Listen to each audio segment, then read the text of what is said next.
Hey, hey.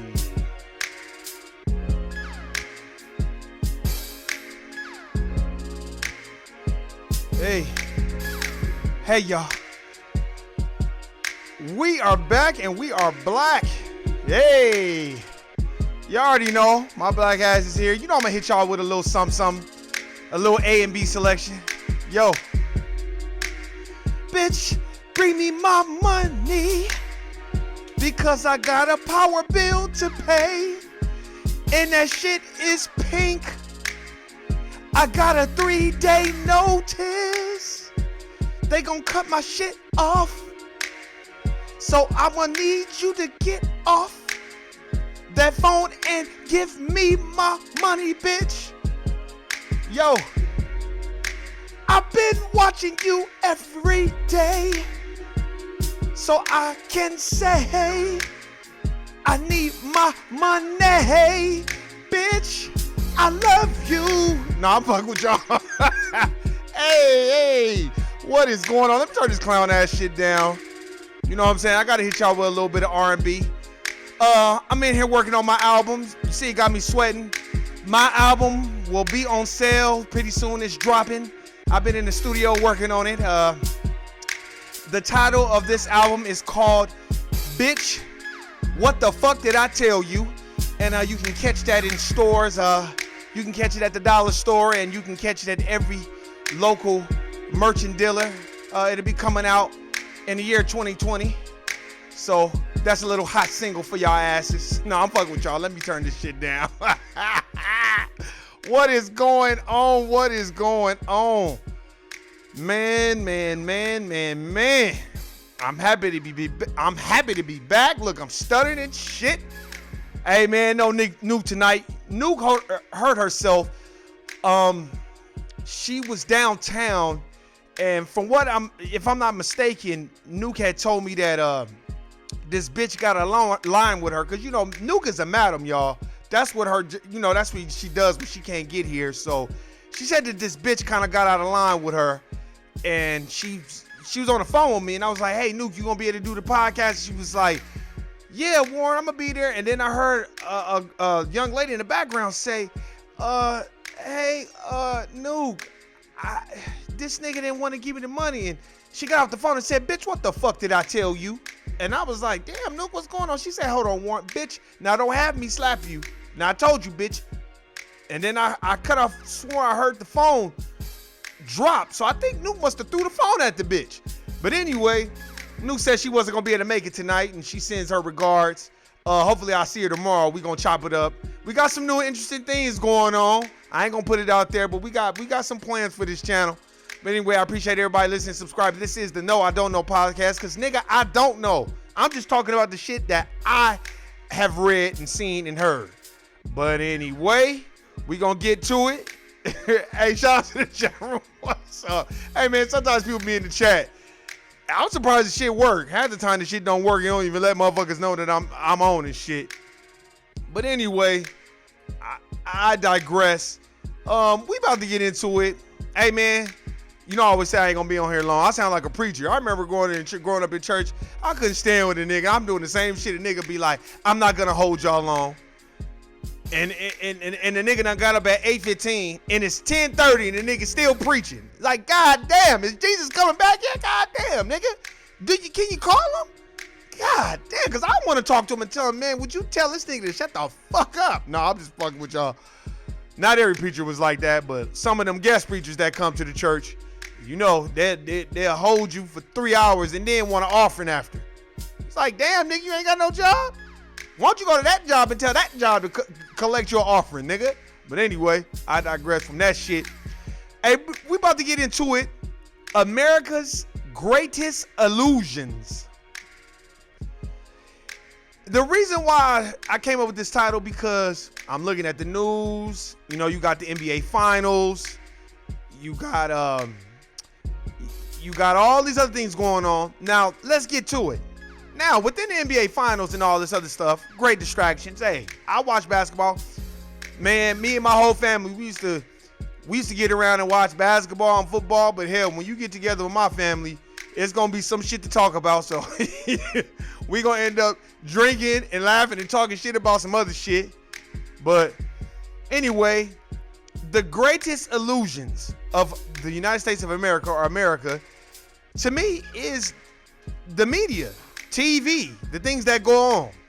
We are more concerned about the NBA Finals and Drake wearing a Steph Curry jersey or his daddy's jersey to a game and his fucking antics at a basketball game than more worried about why is it R. Kelly is facing 30 years for his shit, but ain't shit happening to Harvey Weinstein.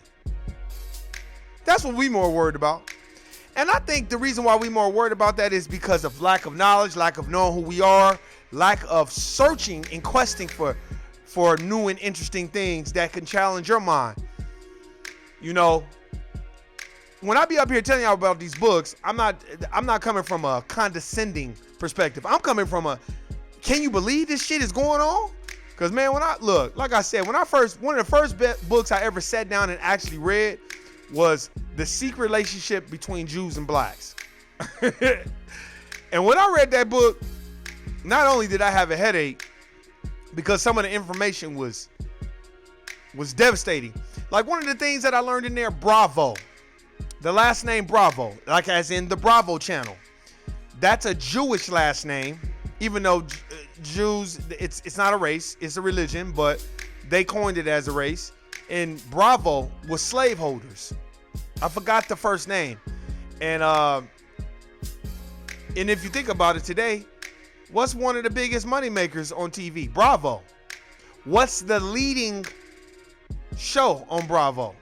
The Housewife Bitches of Atlanta. All that drama that ensues. Who's at the helm of that?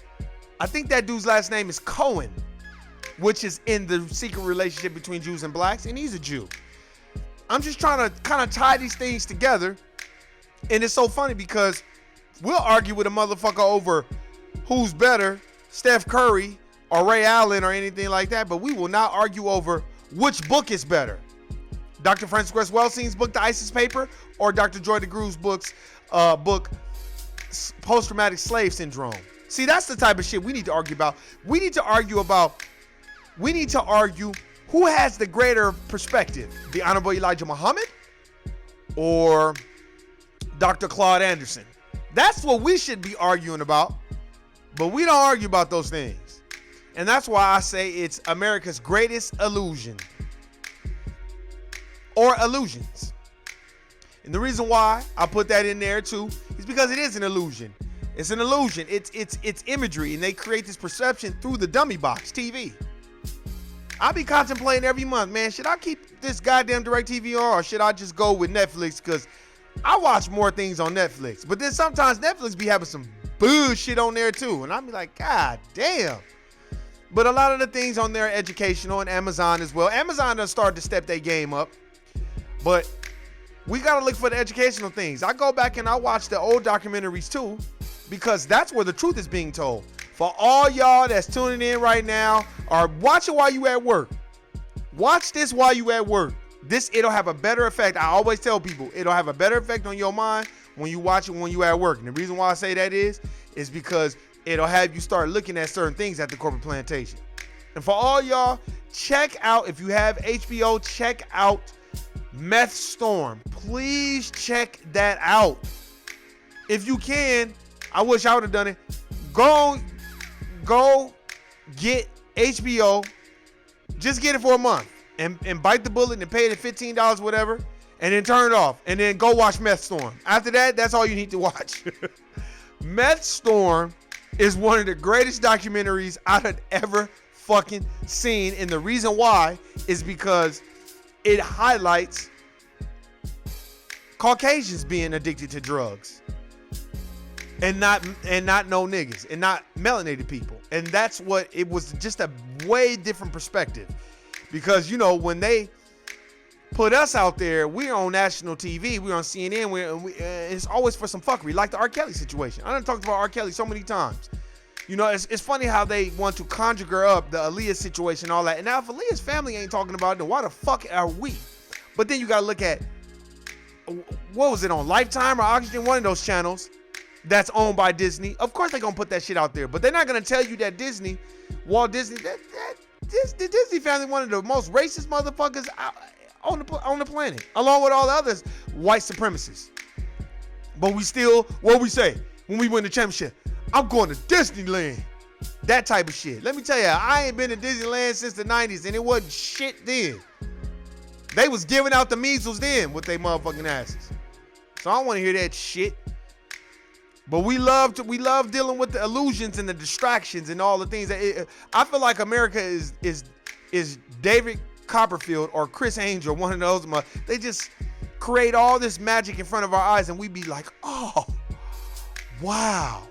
It's just like at the corporate plantation when a motherfucker say you a good man, you're doing a good job. Now you go home and you have pride, especially if you melanated, because they know that's what's been socialized in us. That's been socially engineered into every melanated person in the United States of America, that you want to do good by them and you want them to think that you're a good person. So you want to outwork, it's all about competition and capitalism. So you got to outwork the nigga next to you and make him look stupid, so they can say, oh man, you're not like him, and then they'll use those hidden message, the hidden codes in the messaging of how they say it. Like, it'll be hidden when they say shit like, oh man, you're not like him, he's lazy. Basically, you're not like the other niggers.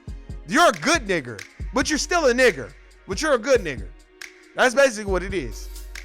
But you're not thinking about them grouping you as, well, you're not like the other niggers. You're looking at, oh man, they pat me on the back. That means I can get more money. It doesn't matter what job you work at, you a slave. If it's not your shit, you're a slave. It's not your neighborhood unless you own businesses in that neighborhood. If you don't own business in that neighborhood, it's not your neighborhood. It's not your community. It belongs to the Caucasians because they own 90% of the nation's wealth. And if they don't, okay, we don't even have to go by the numbers. Let's just go by what we see as melanated people. Every Fortune 500 it's a Caucasian. It's a person, a part of the dominant society at the helm of it. It ain't no niggas. They only show you niggas when it's Black History Month. Facts. So we got to understand what it is. See, these illusions have a long-lasting effect because niggas gonna be talking about the NBA Finals 2-3 months after this. Oh, Steph Curry's the greatest shooter. And hey, no problem. I get it. I understand that. But you are not Caucasian at the end of the day, and Steph Curry ain't got to get up and go work at no goddamn job like you do. His job is a little different. I got a book called The $40 Million Slave. I have not read that book yet. I'm still reading this numerology book. It's a good book. I got it right here. Motherfuckers be thinking I be bullshitting. I take my shit to the corporate plantation. And as you can see, it's right there. I got my book by Lloyd Strayhorn. Great book. Let me put it back in my backpack before I forget and leave it on the damn desk. But I'm just saying, we more worried about Steph Curry and Kevin Durant and Chris Paul. And it is a little bit intriguing when a motherfucker be like, oh man, Chris Paul might get paid and trade it. And that's fine. The $40 million slave, they slaves too. The people that are making the money are the people that own the team. Those are the billionaires. They're the wealthy people. Chris Paul and all those other motherfuckers, Steph Curry, he got $200 million. He's rich and nigger rich at that. The owners of Golden State Warriors, they're wealthy. Jeannie Buss is wealthy. Magic Johnson is wealthy. That's why Magic was able to walk the fuck away from the Lakers and be like, fuck y'all niggas, I don't need that shit. How many of y'all can do that? I know I can't. I wish I could. I pray every day. Like, man, I wish I had came into some type of wealth. You'll see me on this podcast and I'll still be talking about the corporate plantation, but you'll never know nothing because a lot of the things that I want to talk about is the illusions that they create. Like, oh man, you have money, everything is going to be great. Not really, not if you have no purpose. And a lot of people on this earth that have money, they have no purpose in life. That's why they get addicted to drugs and all these things. That's why it's important for us to know who we are. And the reason why, we got to know who we are. We got to know where we come from and what has been done to us. Remember I was talking about Harriet Washington's medical apartheid? That book right there. And I got it upside down. But that book right there. Medical apartheid. I'm mad. I spilled some motherfucking water on my shit. And still a great book by Harriet Washington. Go get that book. Even though I had it upside down with my clown ass. And the reason why, because you heard me talking about medical apartheid the other day. See, we don't want to go back and dig and be like, why is this? Why do they fear? It's more than just they don't like us because of our skin color. They don't like us because they fear us, because I want everybody to go watch The Underworld. Go watch the first Underworld. And then watch the second one, then watch the third one. But watch The Underworld with Kate Beckinsale. The first one came out in 2003. Great illustration of what melanated people deal with, or black folks deal with, in the United States of America Incorporated. And you like, what you mean, Warren? Basically, the vampires lived lavish lives, and they were predominantly Caucasian. And they lived lavish lives, and they perpetuate the systemic racism. And there's racism and system of white supremacy within that movie, because The Underworld is basically about vampires who are Caucasian, who live lavish lives, live in mansions, and they keep the bloodlines pure. And then the werewolves are also played by Caucasians, but there's some blacks, and they live under the world. But the werewolves are stronger than the vampires, a lot stronger, 10 times stronger. But the werewolves are their slaves. And there was this guy, long story short, his name was Victor. Leave us. You know, that was one of the things that he says, or Craven, you know.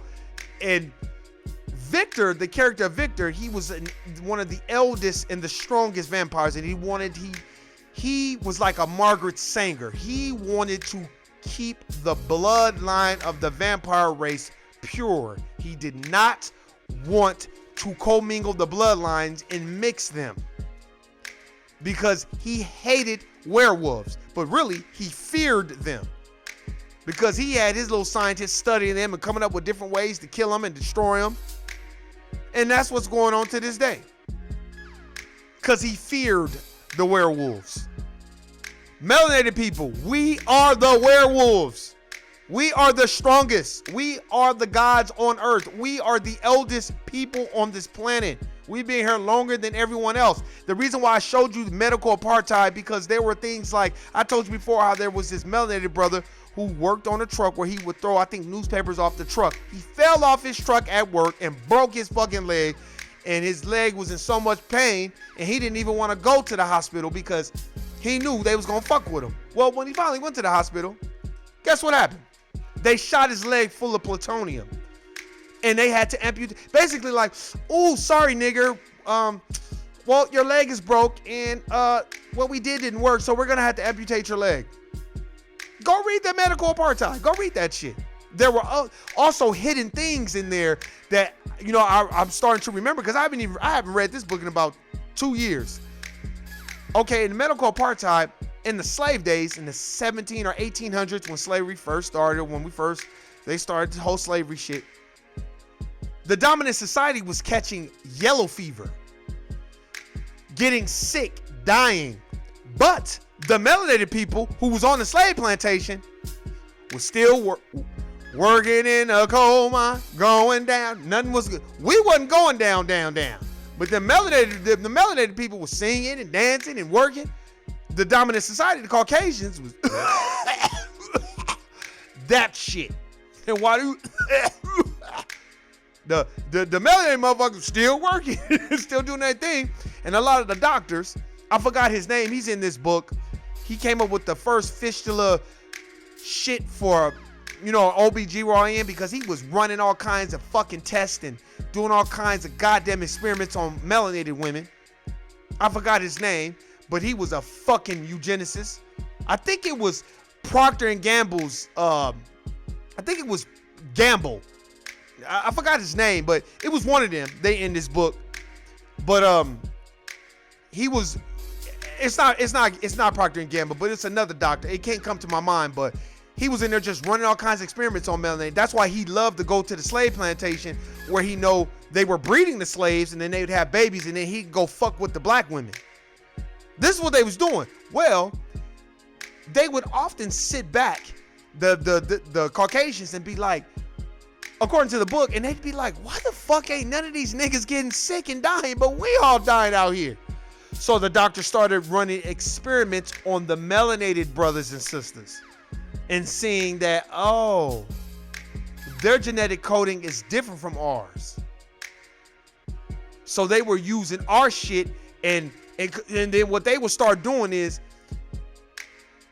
oh, you look sick. If a melanated brother starts getting sick, and then they start treating motherfuckers for shit that we didn't have, just running experiments on us to see what our body could take. A la the Tuskegee experiment. Now, I've only heard on record the most honorable Minister Louis Farrakhan and the honorable Elijah Muhammad, but most honorable Minister Louis Farrakhan talk about how they gave us syphilis. Well, the book doesn't quite say that because of the way the tests were ran. And then Dr. Joy DeGroove's book, she said that they didn't give it to us. I beg to differ. I'm almost certain that they did. Because they were basically saying, well, there were certain people that came that didn't have it, and then there were certain people that came that left with it. Well, then you were giving it to the fucking people, the airmen. So let's just keep it a buck. That's what you were doing. So, with that being said, these are the type of experiments that they were running on us. Just like in Dr. Frances Cress Welsing's book, The ISIS Papers, I'll show you this over and over again. At the end of the book, she talks about how the CDC has a patent on the Ebola virus, and they had that out in the 70s or the 80s. Biochemical warfare, ladies and gentlemen. So while hey, there's nothing wrong with cheering on, Drake and the Toronto Raptors and the Golden State Warriors and all that, but let me remind you of this. They are killing our young black brothers and sisters through the race soldiers, as Tariq Nasheed would call them. I call them the race representatives. They're killing us with the food. That's why in every neighborhood that are the hoods that are decadent, the ones that have not been gentrified, is a liquor store there with a whole bunch of terrible foods that melanated people's bodies don't need, because it's so much toxicity in the foods and so much acidity in the food. It just fucks with our melanin and it deactivates our melanin. So with that being said, we don't think about not eating meat. We don't think about reading How to Eat to Live by the most honorable Elijah Muhammad. And by the way, How to Eat to Live by the honorable Elijah Muhammad, the most honorable Elijah Muhammad, he was vetted out by white scientists. I know y'all like to hear that, because if the dominant society don't vet you, then we don't want to hear that shit. You know how it is. We love to praise Warren Buffett and Vlad TV about his stocks and shit. But when it comes to money, which brings me to another thing, and I'll get to that in a minute. But when it comes to money, we don't want to look at people like Dennis Kimbrough or Dr. Boyce Watkins. We want to look at all these white people because we associate greatness with Caucasians. We don't associate it with us. And I'll get to that in a second. But when we think about Dr. Frances Cress Welsing, and she talks about genetic annihilation, she talks about the black bull, all these little hidden things, the gun, the great equalizer, how it's painted black and it looks like a penis. She breaks it down. That book is so needed for our community. It kills me. When you read her book, you have to really start thinking, damn, they are afraid of genetic annihilation. Which brings me to my next subject, which I talked about before, the abortion. Why is all the abortions in the southern states? Where it ain't nothing but a lot of predominantly white people. You know why? Because they don't want Caucasian women going to go get sterilized. They want them to be fruitful and multiply. They want niggas to go down there. That's why when I remember my mama used to sometimes be like, well, shit, Hillary is about women's rights. I'm like, Hillary don't give a fuck about no women's rights, mama. This shit started laughing. She was a part of the crime bill. Her and fucking Joe Biden. They were the architects. Her, Joe Biden, and Bill Clinton was behind the crime bill. And speaking of the crime bill, that's why you need to go read The New Jim Crow by Michelle Alexander.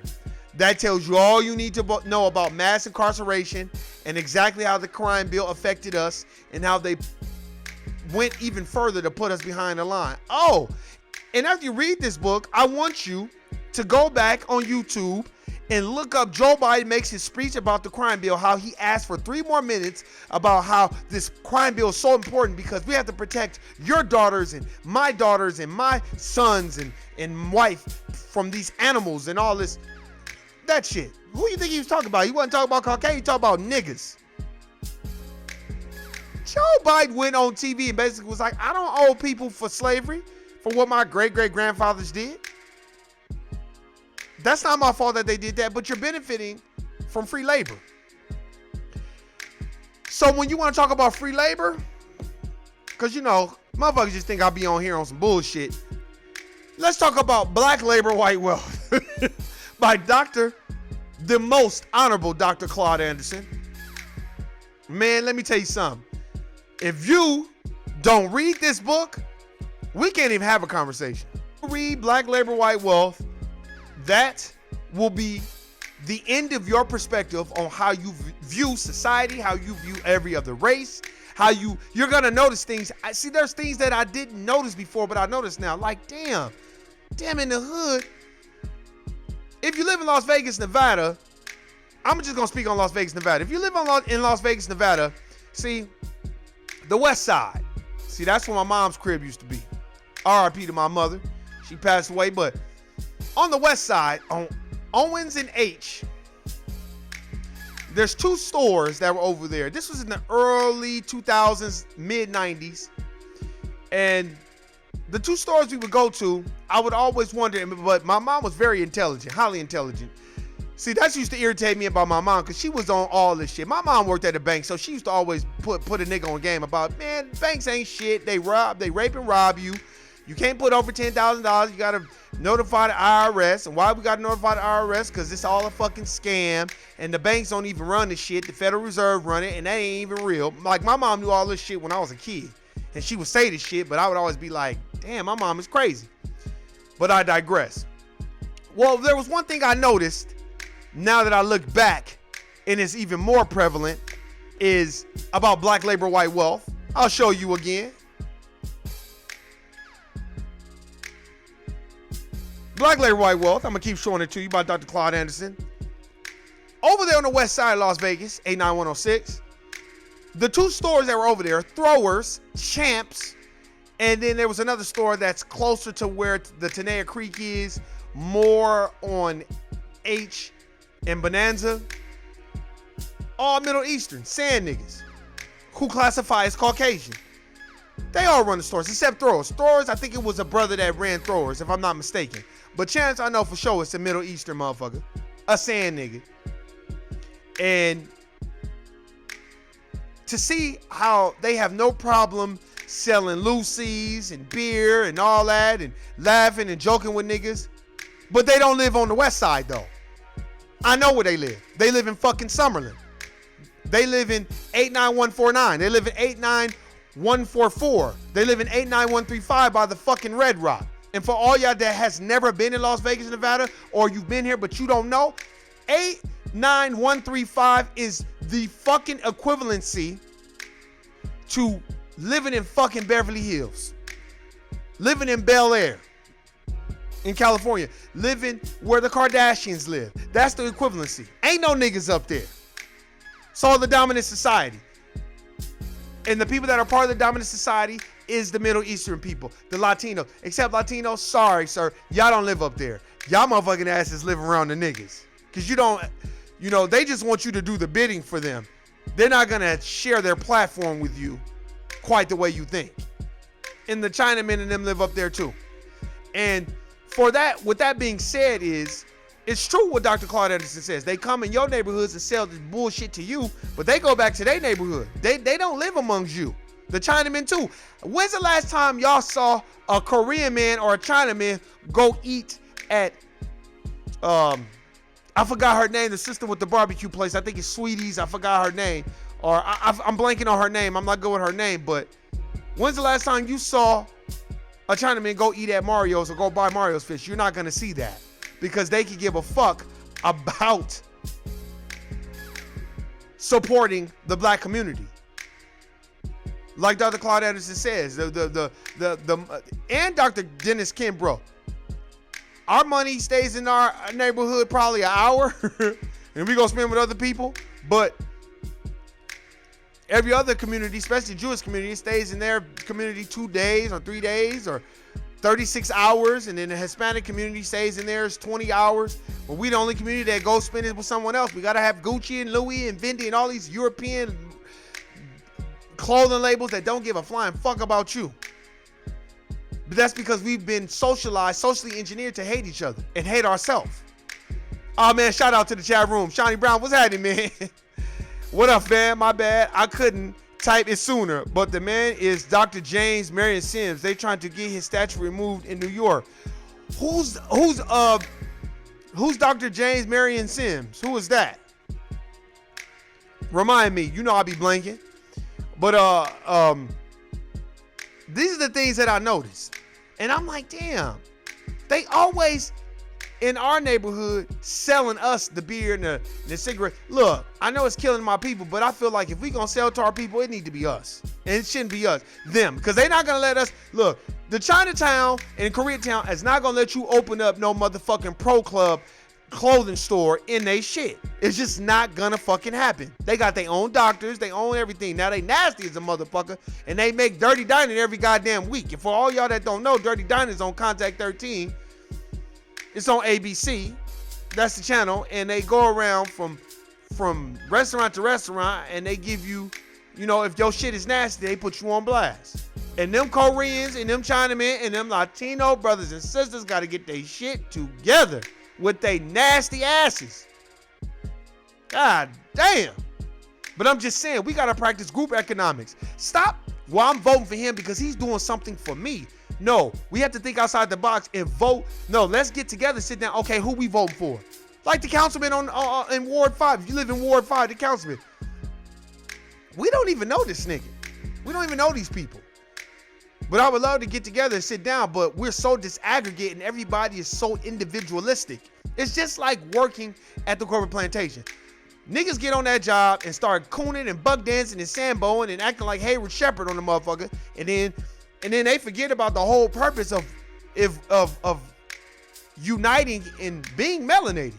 You're gonna be different than everybody else. It doesn't matter how hard you work. You can outwork your brother or sister, but at the end of the day, you a nigga to them. I'm telling you, that's the way it go. There's so many things that you can learn from reading these books. That's why when I read Dr. Claude Anderson's Black Labor, White Wealth, like I said before, I read it and I will read it again. And I don't look. Any Latino brothers and sisters out there don't like it? Oh, you spitting hate, racist? And you spit, man, go get the book. Go get the book and read it. You can read it. It's plenty of pages in here for all y'all that y'all can read. And I forgot where that page was, but man, Dr. Anderson was going in about, look, I just flipped to one a page. I ain't gonna read it, but it's just so much vital information in this book that it trips me out, especially when he talk about how the Hispanics in like 1984 or 86, how they classify themselves as Caucasian. I'm trying to find that page in here. Here it is. Bam. I'll put it right there, right in front of your face. Now let me read this again. I'm gonna keep reading. In the 1990s, census data, in the 90s, census data, 85% of those listed as Hispanic also classified themselves as Caucasian. This ethnic group is the fastest growing population that is challenging blacks for numerical and political dominance as a minority, which it is not. Hispanics have enjoyed the benefits of having it both ways. First, they criticize white society for its disproportionate share of wealth and power. Then they classify themselves as Caucasians. These groups classify themselves as Caucasians for social purpose, then as minorities to qualify for government programs. Basically, it's saying we white when it benefits us, and then we not white when it doesn't benefit us. Or when it does benefit us. We'll just say it this way. We're white when it benefits us, and we're not white when it benefits us. It's a fact. So misquote me. Instead of saying 1980s and 1990s. So it's like, these are the things, the hidden jewels that you'll start, like, I always notice when I am on the West Side, and you know, even Champs, you go in that store, it's all Middle Eastern motherfuckers. It's like, well, what the fuck are y'all doing over here? Because your damn for sure ain't gonna be in your neighborhood selling your community that shit, because they're not gonna let you do that over there. But you'll come to our neighborhood. We're the most accepting people on this planet. We are. We accept every fucking body, but they don't accept us.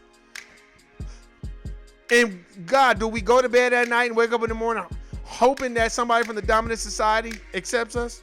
I used to be that way. That's how you're socially engineered. You're socialized.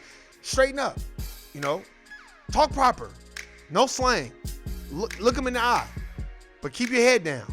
Don't get too aggressive, because if you're too aggressive, you're angry black man. These are the things that we be socialized to. That's why there's so many melanated brothers and sisters that get on that corporate plantation and they buck, they eyes, they sambo, they coon, they buck dance, any nigga joke, they the main one. That shit. When the shit ain't funny. And then when somebody come in, man, you don't do that. No, we don't do that. I don't know why he was acting like that. And get to poking out your lips and bucking your eyes and shit. And, you know, especially when they come to you and talk shit about another melanated person. See, I don't like that shit. See, before I was educated, I would kind of be like, yeah, that motherfucker is lazy. Nah. You're not finna come to me with that shit. Because when they do that, they're testing you to see if you're a Sambo. And then if you are, they don't respect you anyway. They behind closed doors talking shit about you too. That's a fact. Because they don't respect who you are. Because who you are is defined by what your belief system is or what your principles are, what you stand on. To me, who you are is what's your core principles that you gonna stand on. And they can't be in alignment with what somebody done socialized you. Okay. Good looking, Shawnee Brown. Just back to the chat. Hey, for all y'all be listening on SoundCloud or whatever, I'll be talking to the chat room. The doctor of the OBGYN that did the experiments, Dr. James Marion Sims, that's a fact, that's him. You ain't lying. He came up with the fistula thing. And he was running all of them. Now, Shawnee, quote me if I'm wrong. You know, check me if I'm wrong. He was the motherfucker that was going around from plantation to plantation seeing what bitches had babies and which ones didn't have babies, and he can run experiments on them, if I'm not mistaken, according to medical apartheid. See, I ain't read a whole lot of books, but the books that I've read, man, they've been monumental. They done fucked with me like a motherfucker. And I got other books like, you know, there's other books. I want to get Rich Dad, Poor Dad. There's other books. I got a book about, I think, Warren Buffett. I don't know if I got a book about Warren Buffett, but I got some financial books. But these are all coming from a Caucasian perspective, you know. But I'll tell you this, in this book, Medical Apartheid, man, it's got some cold shit. It's like Hostel. There was one dude that was in the hospital. He snuck, thank you. He snuck out of the damn hospital. Yes, in 1845 in Alabama. Thank you. Goddamn. Lord, see, the black guys is with me. That's a fact. Because I'm telling you, when I couldn't put this book, I was taking this book to work too. When it's a real good book, I take this shit to work. Like, I took Black Labor to work too, and Powernomics. I ain't gonna lie, a lot of them books I was reading, I was taking them shits to work. Cause I was like, God damn, this book is good. I'm like, God damn, this is a good book. But, yes, that motherfucker was running. Man, this motherfucker, he was like the first obstetricianist or whatever the fuck you say. Yes, he was running game on melanated system. And then the word started spreading. And if I'm not mistaken, quote me or check me if you can vet me out. Read the book. And I want somebody to read the book and then they can tell me what really happened. In case if I'm, you know, misquoting. It got so bad that slaves that were really sick would be lying and saying that they weren't sick. At first, the slaves would lie and be like, oh, I was sick, so they wouldn't have to go out there. But then when motherfuckers like Dr. James Sims was going out there and running fucking experiments and shooting melanated brothers and sisters with shit, especially the sisters, then women started lying and saying that they wasn't sick. So basically, if a melanated brother or sister coughed, you know, a white person be like, you sick, nigga? Oh, this nigga's sick. Let me call a doctor. Now, in this book, it does talk about Caucasian doctors that were not on that fuckery shit and would actually treat the slaves that were sick. And then a lot of the Caucasians would treat the melanated brothers and sisters that were sick. Let me tell you what they would do when they knew the masters were fucked up and treating them bad. They would lie and say that they were sicker than they were, so the slaves could get more rest. See, there were some John Browns out there that knew, like, this is some bullshit. But they're very few and far in between. Let me read from the chat room. TML, I take mine to the plantation shit too. Hey, you got to. You got to.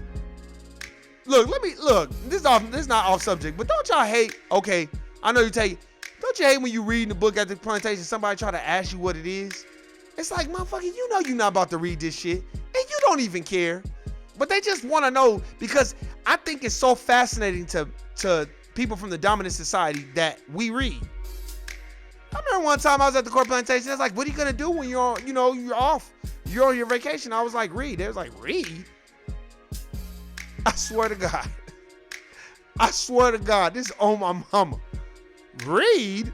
Like Raid or Drake? This nigga reads? That type of shit. Man, this book is a cold book. And let me tell you something. I'm not reading from no cliff notes. This is coming straight off my mind of what I remember. I'm telling you, the book is crazy. And when she was doing the research, a lot of fucking people was like telling her, you need to stop doing that research. You need to stop. A lot of people was closing the doors on Harriet Washington because they didn't want her putting that shit out there. Just like the Protocols to the Elders of Zion, that book that talk about the Jews. Oh, and just to let you know, I do got Behold the Pale Horse or the White Horse. I got that book by I forgot his name. I think his name is William Cooper. I got that book too. I just got it. I ain't ready yet. I got that book. I'm getting The International Jew by Henry Ford. For case of y'all that don't know, I know a little bit about it. Henry Ford, he had a newspaper where he would post things about what the Jews would be doing. And for y'all that don't know, Jews are classified as Caucasian for the most part. They're a part of the dominant society. And they would be doing god-awful fuckery shit. And what he did was put it in his newspaper, and when the Jews got mad, they tried to deplete his stock in Ford Motor Company and basically bankrupt him. So he had to apologize and act like he didn't write those things and all this other stuff, because they was mad at him because Hitler gave him an award because he made engines for the tanks for, if I'm not mistaken, for the World War or whatever. And you know, Hitler is responsible for killing the Jews, and you know, never let us forget the Holocaust. But you know what's so funny about the Jews? They don't never let you know that there were Jews that sponsored Hitler. The Rothschilds. Mayor M. Shell Rothschild sponsored him. They fund both sides of the war. Google it. But anyway, it's a great book, man. That Medical Apartheid is fucking phenomenal. That shit really, it was kind of scary. It was one brother who, they was fucking with him and giving him so much bullshit that wasn't making him better. He took all the shit that they had hooked up to him and he escaped. And they went looking for his ass. It was like a Hostel. If you ain't seen the movie Hostel, it was like that. They was running fucking experiments on niggas. Shooting hella niggas full of shit. Treat niggas, if you got the flu, treating you like you got the chicken pox. They was doing that in this book too with the slaves. Treating every nigga for the chicken pox. Pumping them full of shit that they didn't even need, that was making them 10 times worse. Oh man, they was doing god awful shit because they knew that, oh well, we're breeding niggas anyway, so we could just run game. These are things that have been done to us. Once we have that knowledge, we'll know better of what we need to do. And like I say, I've never been like that. Like I said, I've never been that person like, you know, keep the knowledge to yourself. Nah, if it's a person that's a part of the dominant society that, you know, want to learn, Put them up on game, but you'll know if they really want to learn, because if they really want to learn, they're going to have a real conversation with you about it. And they're not going to be argumentative, and they're going to quote you with books, but they could never argue you down about your experience. See, that's one thing melanated people, I think we got to understand. Stop arguing with people about your experience, and stop trying to make the dominant society see things from your perspective. They will never do that as long as racism, white supremacy exists on the soil of the United States of America Incorporated. They will never see it your way. You know why? Because let me tell you what they'll use. Go get a book, everybody that's listening. It's called White Fragility. They'll use that every single chance that they can get. And while they're using white fragility, we're going through post-traumatic slave syndrome by Dr. Joy DeGruy. And you gotta detox yourself and get away from that and stop letting no motherfucker try to box you in like you ain't shit because you didn't go buy no house. That don't mean nothing. Because let me tell you something, that ain't nothing but a scam anyway. Let me tell you, if it was really about the American dream, when you buy a house and it's paid for, you should never have to pay property taxes again. But you gotta pay property taxes for the rest of your life. Who came up with that rule? And you gotta pay a sewer bill and a trash bill and all this other clown shit that go along with it. So don't let these people fool you and be like, oh, it's the American dream. Let me tell you what the American dream is, melanated brothers and sisters. When this economy tanks, when the stock market, when everything tanks, that's when y'all go run to the stock and buy up every fucking thing you can. There's a show called Billions, and there's a character called Bobby Axelrod, and when it takes place from, he got all his money when those planes crashed into the 9/11, when the planes crashed into the World Trade Centers, and he started buying up all this fucking stock. And then when the economy turned around, he became a billionaire. That's what you do. That's what you do. And speaking of thinking like a billionaire or a millionaire, we come to the most honorable Dr. Boyce Watkins.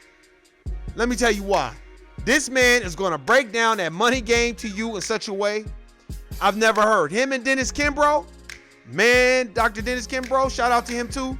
They gonna break it down in such a way that it's gonna fuck with you.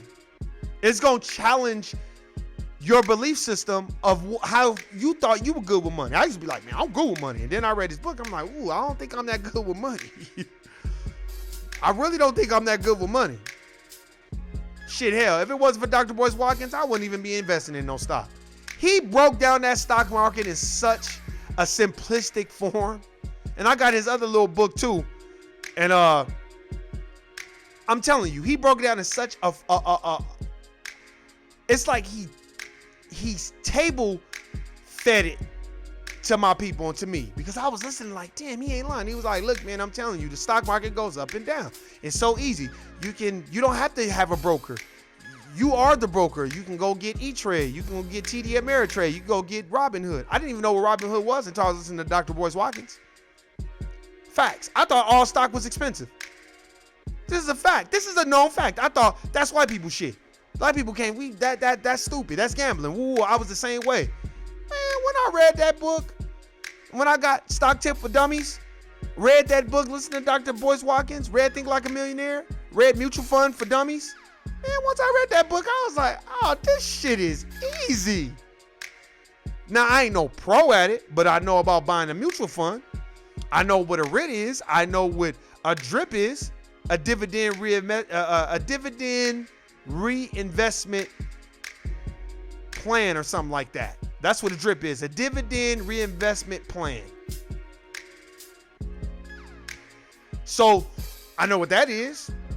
And that's because I'm listening to a person who told me what to do. Hey, man, go get my book. Matter of fact, go get Stock Tip for Dummies. Read those books.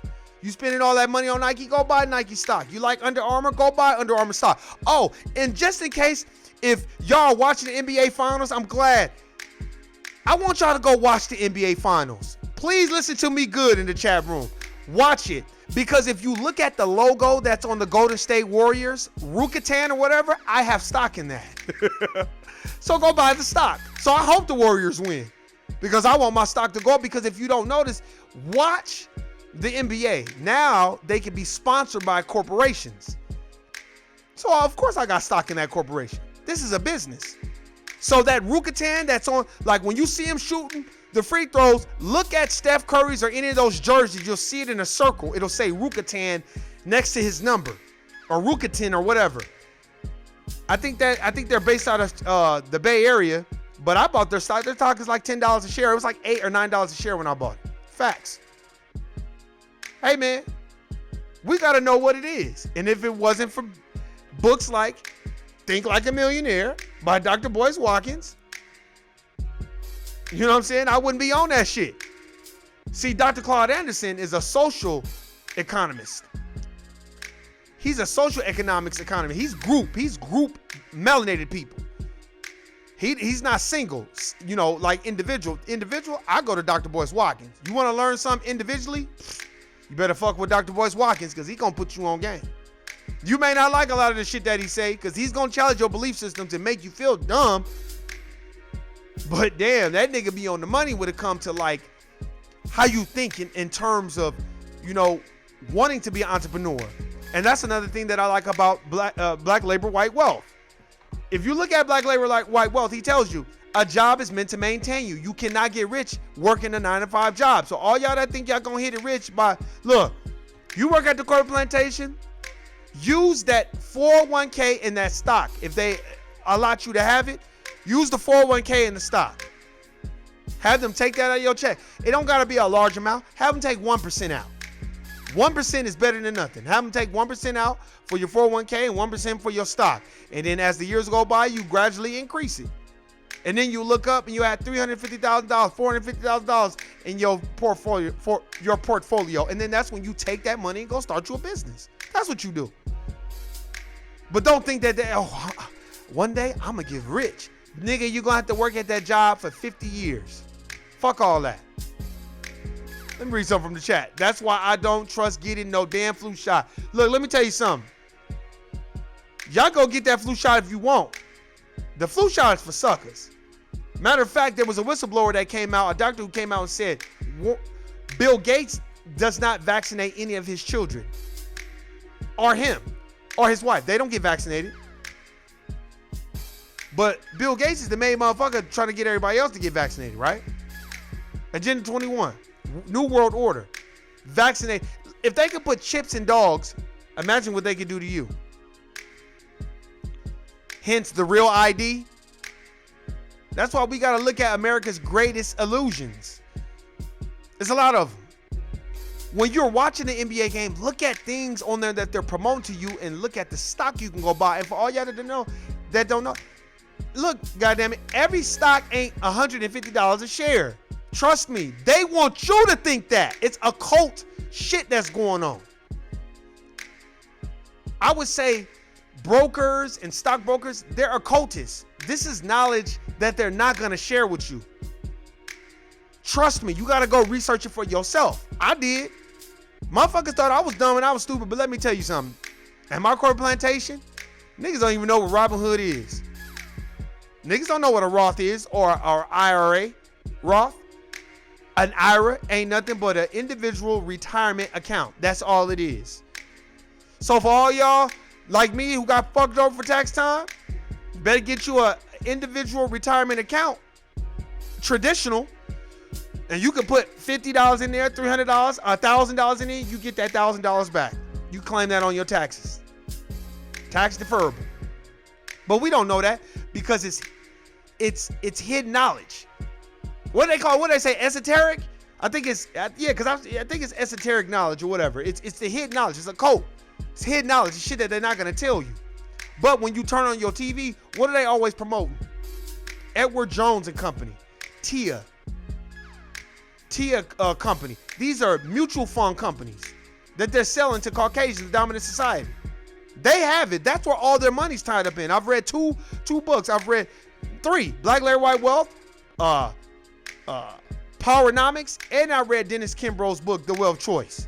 And it all talks about how all their financial shit is tied up in stocks, bonds, money market accounts, mutual funds, shit like real estate. And then what's all our money tied up in?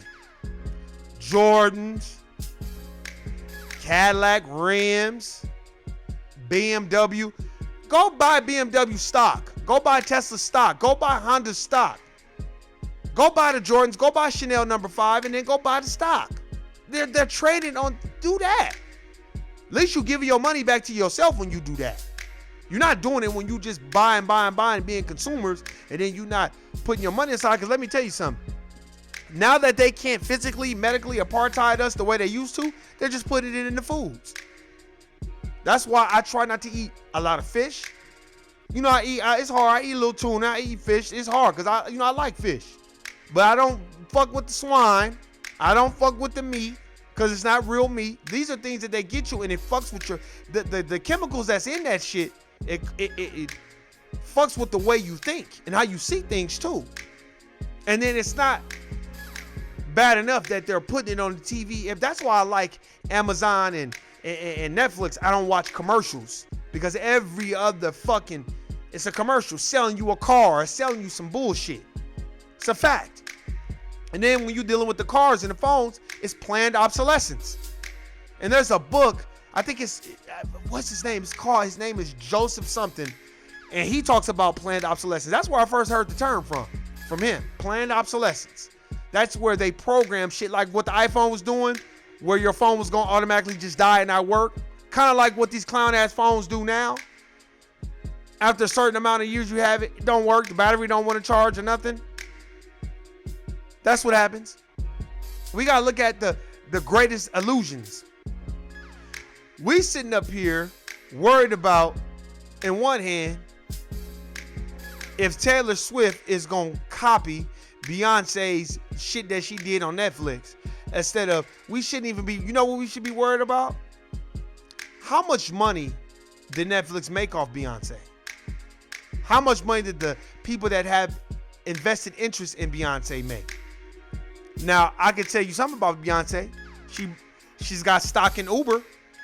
Go check out Uber as it's falling. See, I'm just waiting to June 1st when those trade tariffs go into play, and I hope that economy tanks. Because when it does, I'm running to it this time. Scared money don't make no money. I'm running to it. And believe you me, just like the housing market, I want it to, it's going to fall, especially in Las Vegas. All you niggas that's out there going and running a house, there ain't no way I'll pay $550,000 for some house that I know is probably only worth $190,000. So all you niggas that's going out there and buying houses because it's new, go ahead, clowns. But in 2008, the same shit is going to happen again. What goes up must come down. What is down must go up. And when it falls this time, it's going to be the same effect. Motherfuckers going to be talking shit about the economy. The Raiders clown ass is going to go to another fucking town. And then motherfuckers going to be mad watching sorry ass UNLV play at the goddamn Raider stadium that they built. Niggas ain't going to have, niggas ain't going to have jobs, but they going to be at the Raiders games. They'll watch. And it's going to be niggas and Latinos. Let the Latinos go down there. Let them. Y'all niggas better make sure y'all got a motherfucking job if you're not no entrepreneur. You got bills to pay. Let me read from the chat. Mark said on his show, everybody got to hustle, Gina. That's a fact. Everybody's hustling everybody. That's a fact. It's all a hustle. So if you think that these people are there for you, no, they're there to make money off of you. That's what I'm saying. Go. Watch the next NBA game. I want you to, and I want you to see Rukatin on Steph Curry's jersey and everybody's jersey that's on Golden State when they're shooting their free throws. That's why that camera is right where it is, so you can see it. And I got stock in it, so I hope it does well. Oh, and hey, I love Steph Curry. I want Steph Curry to do good because I got stock in Under Armour. I bought it for $15, $16 a share. So I got stock in that. I got stock in Twitter too. So yeah, I want him to do good. I hope Golden State keep winning championships so my stock can go up, motherfucker. And that's a fact. In case y'all ain't noticed, Fatburger is at an all-time low. Go buy that shit. And go buy TV One, Kathy Hughes. I'm just saying, we gotta educate ourselves, man. We love McDonald's so much, but we won't go buy the stock though. We love Wendy's. Wendy's is $17 a share, but we won't go buy the stock. But we'll eat that motherfucker and kill ourselves. While the owners, they're vegans. And they're not touching none of this nasty shit. Because they're expecting us to do it. The weak are being preyed on by the strong. We are the prey. I'm telling you, start praising motherfuckers like Dr. Claude Anderson, like Dr. Boyce Watkins. You don't have to like everything about these people, but damn, hold them in high regards. You know, I was watching this thing where this white dude, he was on, I think his name is Gary V or whatever. And he's a white dude, and he's an inspirational speaker. But need I remind y'all, he's also a part of the dominant society. So his struggle is a lot different than ours. A lot different. And how he was giving Nipsey Hussle so much props and all that. That's fine. But I'm pretty sure Nipsey Hussle probably is the only black friend he had. And that's how a lot of them are. Because let me tell you this. They could only give you a perspective of what you need to do if they always include black labor, white wealth, and not Dr. Claude Anderson, that, hey, things have been stolen from you. These things have been taken from you. This is a game that they're running on black people.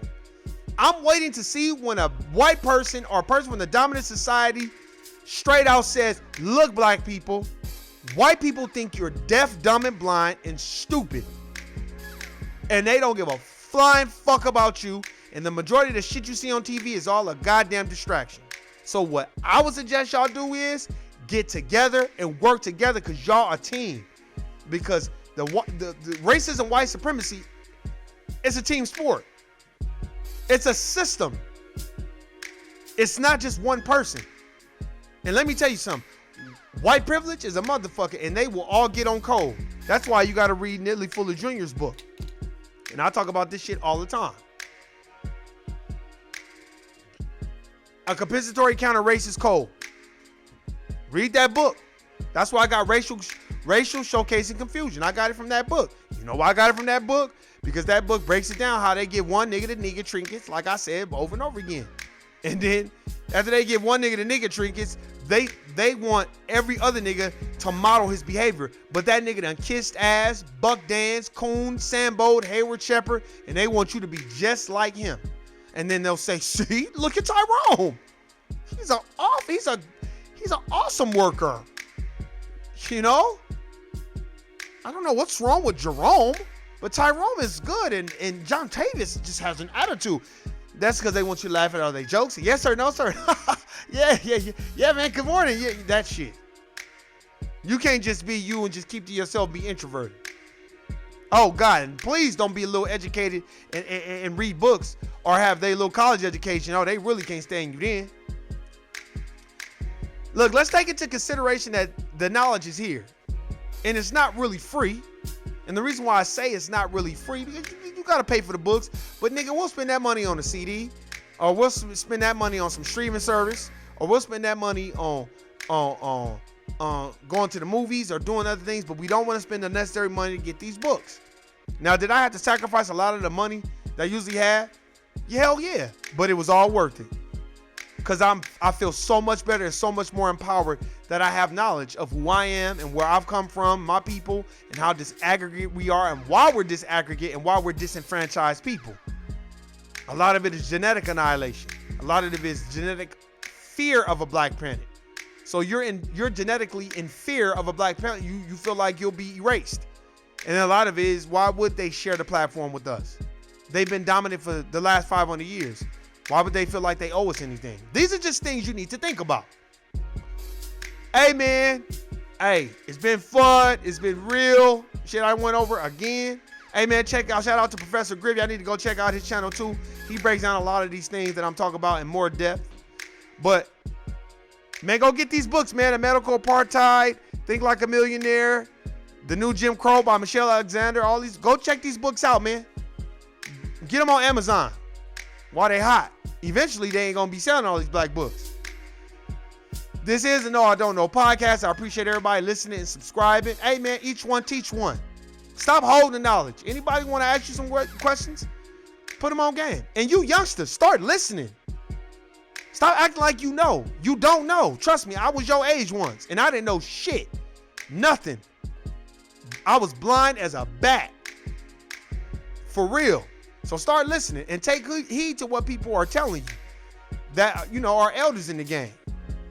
Hey, man, y'all have a good weekend. Hey, man, I'm gonna check y'all out on Sunday, man. And you know what I normally leave with? Guilty, nigga. I'm out. Peace.